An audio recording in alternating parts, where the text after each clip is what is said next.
pessoal, uma videoaula sobre estrutura de Lewis, certo? Nesta videoaula, você, para acompanhar melhor e compreender melhor o que será feito aqui na letra A e letra B, nesse exemplo, você precisa lembrar da regra do octeto e as suas exceções. Você também precisa saber sobre a configuração eletrônica e a camada de valência dos elementos aqui envolvidos. Neste caso, teremos o enxofre, o flúor, o xenônio, tá? E esses elementos aqui presentes irão compartilhar elétrons a fim de estabelecer ligações químicas. Alguns irão completar o octeto, outros irão ter mais do que o octeto. Então, é um exemplo muito claro da exceção à regra do octeto. Mas vamos lá. Como isso vai ser feito? Então, a primeira coisa que você tem que saber, geralmente, o átomo central é escrito à esquerda.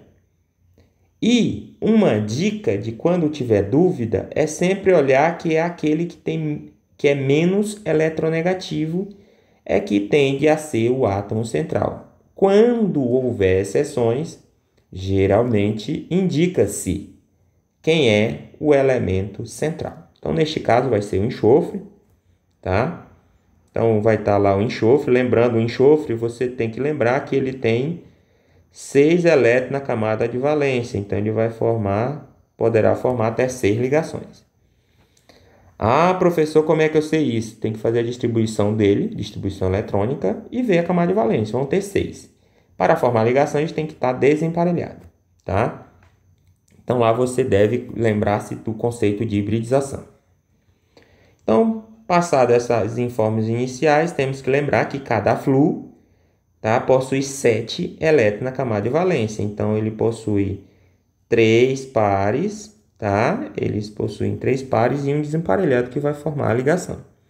Então, são 6 flúor, então vamos ter que distribuí-los formando as 6 ligações com o enxofre. Por que 6? Porque tá aqui os índices indicando são 6. Então, vejamos, tá? Pares, 2 pares, 3 pares. Mais um flúor aqui. Os pares isolados. Mais um flúor com seus pares isolados e mais um flúor com seus pares isolados. Ok, tá aí, tá feita a estrutura de Lewis. Agora ele pede o seguinte, ele quer saber o número de elétrons, né, em torno do átomo central, tá? Uma vez que o enunciado está: desenhar a estrutura de Lewis para as seguintes moléculas e dê o número de elétrons em torno do átomo central em cada uma das moléculas. Então, vamos lá, vamos fazer isso.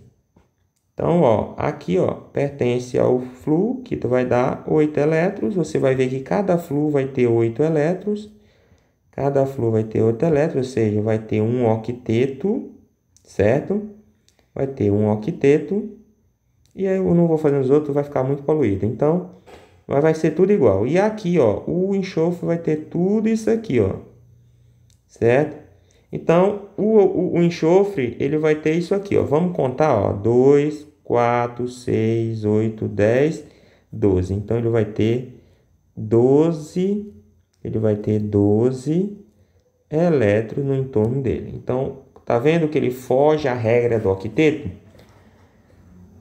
Isso é um caso muito bacana, porque há um esclarecimento nas exceções da regra do octeto, que elementos que estão ali na tabela periódica, a partir da terceira linha, do lado direito, a começar pelo fósforo, eles tendem a expandir o octeto. Ou seja, eles começam a fugir à regra do octeto. E é o caso que ocorre, por exemplo, com o enxofre. O nosso próximo composto, da letra B, é o fluoreto de xenônio, né? Ou seja, eu vou botar mais para cá uma questão de tem um átomo de xenônio, 2 de flúor. Então, o xenônio é um gás nobre, a priori ele vai ter 3 pares isolados, tá? Ele vai ter 3 pares isolados e 2 elétrons formando a ligação. Então, o flúor nós já sabemos que tem 3 pares isolados. Então, vamos só colocá-los, tá? Então, tá aí os 3 pares. Então, isso aqui é o que tem 8 elétrons. O outro flúor, que eu não havia colocado o par de contribuição dele, agora coloquei. Menos 8, aliás, 8 elétrons. E o xenônio, tá? Ele tem tudo isso aqui. Então, vamos somar, ó. 2 mais 2 dá 4, 6, 8, 10. Então, ele tem no total 10 elétrons. Ele tem no total 10 elétrons, ok? É o que o xenônio possui quando ele está formando o fluoreto de xenônio. Ok, pessoal?